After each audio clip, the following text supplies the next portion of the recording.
Welcome back and thanks for staying with us. So we've been trying to understand, we're confused about how the Honorable Oga was able to gather people as an empowerment project and give them 500 naira. And we were thinking, I was like, okay, what if he had given them seedlings so that they would go and, go and cultivate it? I realized that, what's the name of, I told you I watched Singapore's documentary. And because I watched this documentary, I realized that he did not, there was acute poverty when Singapore was... when they started. But he never gave palliative. He never gave food. He never gave nothing. I think that's a better empowerment. He never. What he did was to provide job for them and then ensure that 20% of your salary must go. I collect 20% from your salary, everybody, to provide you accommodation. Like he ensured they were working, but if you don't work, you cannot get anything. Because I think this empowerment culture we have in Nigeria is creating a subservient, I don't want to think, let government just give me something. So my dad came to the house last week and he said, I said, where is mommy? He said, I dropped that. I said, what happened? He said, she's queuing up for 50,000 naira Tinubu money. I'm like, and you did not go and queue up. Daddy, 50,000 naira, see pride though.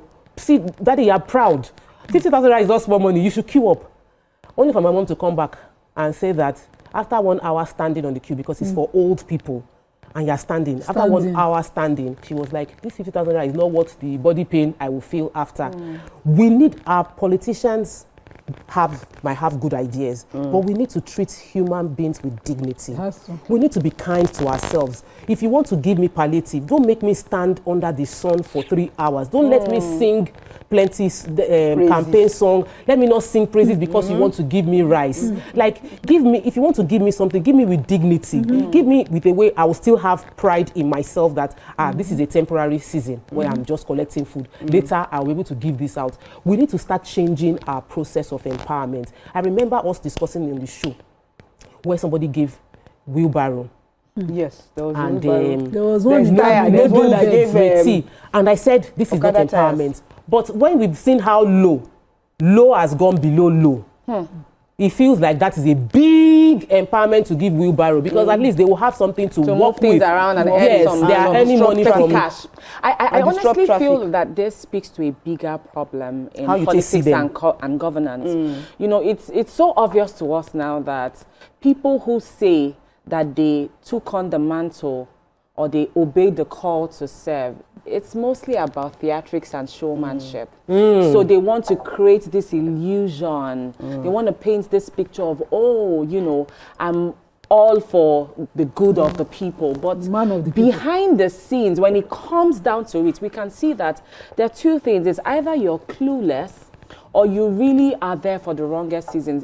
For the wrongest reasons. You and I know, even we that are not lawmakers or in positions of authority, we know where the highest and best use of funds can go to, where it will create the biggest impact. Food, you know, shelter. These are basic human needs that people are grappling with. And so when you want to empower and you have come in close contact with the suffering and the travails that people are dealing with, you know for a fact, you operate at grassroots, you're in constant communication with your local government people, you know what the pressing needs are. You should be able to address these needs, you know, at with every human dignity. time. But for you to do this, it just shows that I feel like it's a very wicked, callous thing to do. Let me take David, who has called into the show. Good morning. Welcome to the show.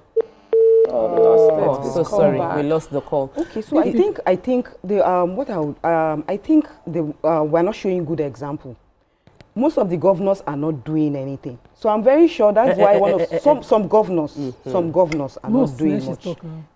So some of them are not doing what they are supposed to do. And because of that, they can't even hold the others below them accountable. So when I was coming today, I read in the papers where they're like some states generate revenue for themselves. Most governors have not put things in place that will generate revenue for their states. They said about 30 states depend on the federal government. On the federal government for their allocation. We're talking about the budget release. Yes. So it's only 5. Only 5 can sit on their own and generate money on their own. But the rest, it just shows that creativity is not taking place. It's not taking place. Let's take this call. Welcome to the show. Good morning. Good to have you back. Good morning. My name is Joseph. Good morning. Joseph. Good morning. Awesome. Yes, I'm calling from Benin. Oh, welcome. Okay. That politician that gave 500 naira, was he voted in? If he's voted in, they need to call him in order. They need to withdraw that certificate from him. We'll call him. Because he's a very wicked man. How can you go and crash people? I'm on the air. Crash people and come give them 500 naira. 500 naira cannot even pay transport from where you are coming from. So that person needed to vote out. You don't want it. Yeah. Thank you. That's my contribution. So I wanted to talk about the philosophy of this palliative thing and how it disempowers the people who benefit from it. Because based on the documentary Tope referred again, you give them the skill to fish as opposed to giving them fish quarterly because they will remain hungry, remain forward waiting for the fish and always dependent on you. And that way they cannot question you. And it's a game of palliative here where we are from, as opposed to empowering people to do better for themselves. Ebonyi is not even one of the states where this kind of thing should happen. Honestly. There are people before all of this civilization, they didn't beg to feed, they were farmers. Nobody there will come and beg you to feed. Everybody will bring, one person can be hungry, somebody will give traditionally. Exactly. So why are you so far apart from the history of your people that you don't even know how to solve their problems? If we were in Lagos, we'll say, come and put them in skill acquisition center to learn tech.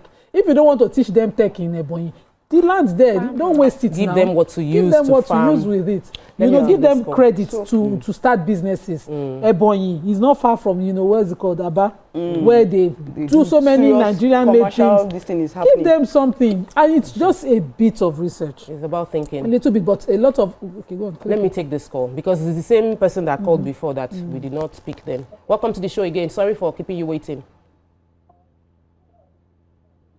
Hello? We're struggling to hear you.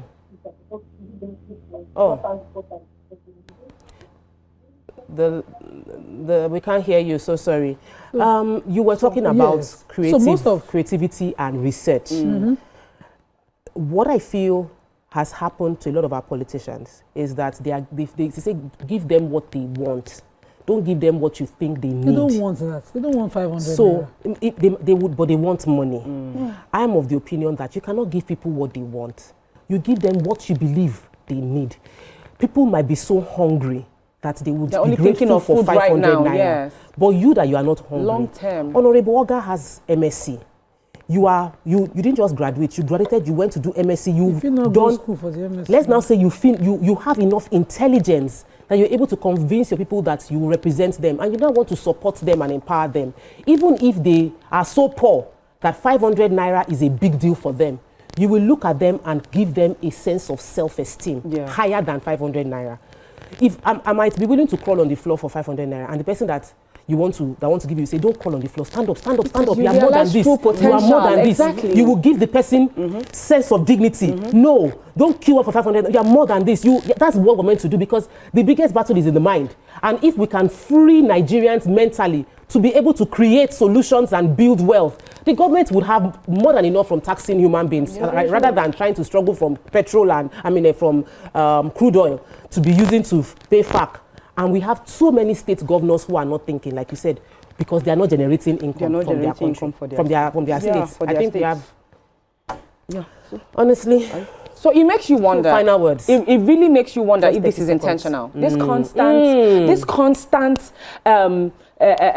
setup to try and put people in a perpetual state of receive for the here and now, when you know they can be so much more. Is this intentional, such that when the time comes around and we need to curry favor, we need to curry votes, we can do the hand, it's rinse and repeat, because it gets them the results that they want. The minute people are mentally free, like you said, they can think for themselves, they can earn for themselves, they will call their own shots. And if they say, we don't want you in power, we don't want you in power. But when a hungry man is going to the polls, then he knows that he has to face Bela infrastructure first. But you know,